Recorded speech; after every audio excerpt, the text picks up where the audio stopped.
ya, candi yang sangat megah pada masa lalu ini pernah dibobol ya. Jadi kita akan bisa melihat jejak pembobolan itu di sumuran candi. Artinya pembobolan ini memiliki beberapa interpretasi. Jadi ini adalah sumuran candi, bagian dari tengah bangunan suci pada masa lalu. Jadi di bagian selatan itu ada tembok yang terbobol. Jadi terlihat tanahnya, termasuk di bagian utara itu ada tembok yang terbobol. Tepat kemudian di sumuran candi. Ini salah satu karakteristik bangunan suci ya di masa kuno. Setiap bangunan suci pasti di tengah dasar ini memiliki sumuran candi, yang di dalam sumuran candi itu ada peripit, yaitu wadah yang terbuat dari batu yang biasanya berlubang 1, berlubang 6, atau berlubang 9, atau berlubang 12 gitu ya, yang berisi kemudian permata, emas, arang, rambut, atau juga kemudian perak dan biji-bijian sebagai kemudian pedagingan ya, atau jiwa dari bangunan suci itu sendiri. Namun sayang memang kondisinya terbobol.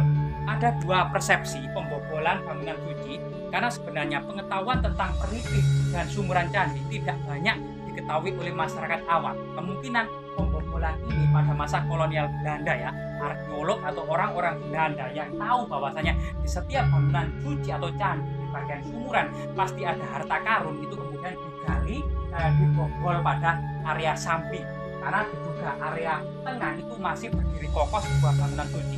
Persepsi kedua, sebagaimana kemudian situs Liangan, ini ada persepsi baru bahwasanya ketika bangunan ini terkena bencana atau mau ditinggalkan oleh pemeluknya, maka bangunan ini sengaja memang dirusak. Beberapa arca itu harus dipecahkan karena kemudian bagian peripit juga diambil atau dirusak, karena ada kepercayaan kalau bangunan suci yang kemudian ditinggalkan yang akan terbengkalai itu kemudian kalau tidak dirusak sebagian atau arca-arcanya sebagian tidak dirusak, maka akan dihuni oleh roh-roh jahat. Ini ada kepercayaan kuno. Jadi ada dua persepsi, baik itu penjarahan secara modern pada masa kolonial maupun memang sengaja dirusak untuk kemudian agar bangunan ini ketika ditinggalkan oleh pemeluknya pada waktu itu karena perang atau karena bencana yang wajib ditinggalkan, maka memang sengaja peripitnya diambil atau sebagian arca-arca dirusak. Ada kepercayaan kalau tidak demikian akan dihuni oleh arwah-arwah jahat. Selain itu kemudian keindahan bangunan yang ada di sini ya, selain kemudian candi utama dan candi perwara gitu, ada banyak sekali tembok keliling berlapis. Jadi di area ini yang pernah digali oleh Balai Pelestari Kebudayaan, ini ada semacam tembok-tembok keliling. Jadi sekitar dari bangunan suci ya, sekitar 8 meter atau 10 meter ini ada tembok keliling yang saat ini bagian dasarnya saja dahulunya kemungkinan menjulang tinggi itu ya. Ada 2 lapis batu bata tebal gitu yang dibuat memanjang. Jadi ketebalannya sekitar 50 cm ya ini. Ini adalah tembok bagian tengah. Nah, tembok bagian tengah. Kemungkinan ini memang untuk membatasi ya area profan, area untuk kasta yang di bawahnya dengan area untuk kasta tertinggi gitu ya, atau area yang tersuci. Kemudian lapisan yang kedua ada tembok lagi di sini. Nah, tembok lagi yang kedua, jarak antara tembok yang pertama dan kedua ini juga sekitar 5 meter. Dan di sini kita akan bisa melihat bagian tembok yang masih tersisa ini ya.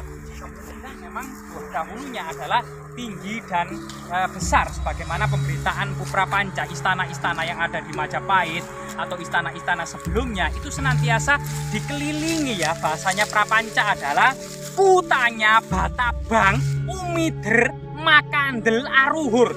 Jadi candi-candi atau istana-istana dikelilingi oleh tembok batu bata merah ya, umider mengeliling, makandel tebal, aruhur sangat tinggi.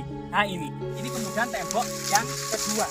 Ini sesuatu yang sangat luar biasa sekali ya, bahwa candi-candi dahulu dengan dikelilingi oleh tembok-tembok dan sebuah gapura-gapura masuk gitu ya, yang artinya memang candi ini sangat-sangat sakral dan magis gitu ya. Benar-benar dibatasi oleh tembok berlapis, benar-benar untuk membatasi yang luar area profan keseharian dengan area sakral, sehingga orang-orang ketika beribadah di dalam bangunan suci ini tidak terganggu dengan orang-orang atau aktivitas keseharian yang ada di luar. Sebuah area yang benar-benar area suci untuk meditasi, healing, dan penuh ketenangan ya. panjang sekitar tembok bagian luar ini panjang ya, sudah lebih dari 30 ya, sekitar 30 meter, 30 meter ke sana. Nah, kemungkinan tembok yang bagian dalam ini kemungkinan sekitar 20 meter panjangnya gitu ya. Ya 30 kali 30 meter ya, sekitar 90 meter persegi. Sesuatu yang sangat luar biasa sekali, yang biasanya pada masa lalu bangunan-bangunan kuno seperti ini selain tembok dan keindahannya gitu ya, termasuk kemudian ditanami oleh berbagai macam bunga-bungaan indah berjajar ya, seperti bana, naga kusuma, karawira, puring, andong, dan aneka bunga-bunga yang indah lainnya ya. Jadi salah satu jejak memang kearifan serta keluhuran budaya pada masa kuno. Jadi kalau kemudian Eropa pada waktu itu masih gelap gulita, nista, dan dipenuhi dengan drama berkabung, namun kemudian Nusantara di abad ke-7 dan ke-8 kita akan bisa melihat begitu indah dan mewahnya bangunan Borobudur, bangunan Prambanan, Candi Pelausan, Candi Sewu, begitu menjulang tinggi. Candi Buddha terbesar di dunia ada di Pulau Jawa. Bangunan candi Hindu terindah di dunia ada di Pulau Jawa, yaitu Candi Prambanan. Dan ini bukan saja semata-mata karena faktor agama, namun karena faktor peradaban, kekayaan, kemakmuran, dan jati diri orang Jawa yang memiliki sesuatu sesuatu khazanah pemikiran dan kebudayaan yang sangat hebat di masa lalu ya. Jadi di sini adalah tembok-tembok bagian dalam. Jadi diduga tembok yang bagian luar masih terpendam di dalam tanah, ini adalah tembok bagian dalam. Dan jika kita lihat tanah yang ada di sana itu adalah tanah asli ya. Karena tanah yang bawah ini pernah digali untuk aktivitas produksi batu bata. Tanah yang asli di sana, artinya bangunan ini benar-benar jauh terpendam di dalam tanah sedalam 4-5 meter ya. Jadi juga kemudian bangunan-bangunan seperti ini atau sejenisnya ya, kita akan menemukan kemudian sawah-sawah di lembah-lembah di gunung, artinya tanah leluhur kita ini masih menyimpan banyak sekali tinggalan yang tersembunyi di dalam tanah. Kemudian kita naik ke bagian tengah, ternyata di sini adalah sebuah tanah yang ditinggikan pada masa lalu. Bagaimana Borobudur? Borobudur yang besar itu bukan dibangun di atas bukit ya, bukan di dalamnya adalah penuh dengan batu, melainkan tanah urukan yang ditinggikan ya, tanah urukan yang ditinggikan terlebih dahulu, kemudian baru di atasnya dibentuk atau dibuat struktur candi atau istana.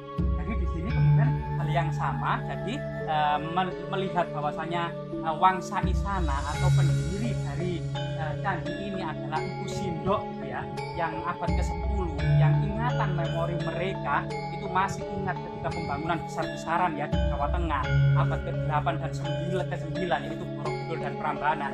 Itu masih ingat bahwasanya pola-pola pembangunan itu adalah teknik-teknik yang diwariskan, sebuah tanah yang ditinggikan terlebih dahulu untuk kemudian meninggikan derajat dari sebuah bangunan suci itu sendiri.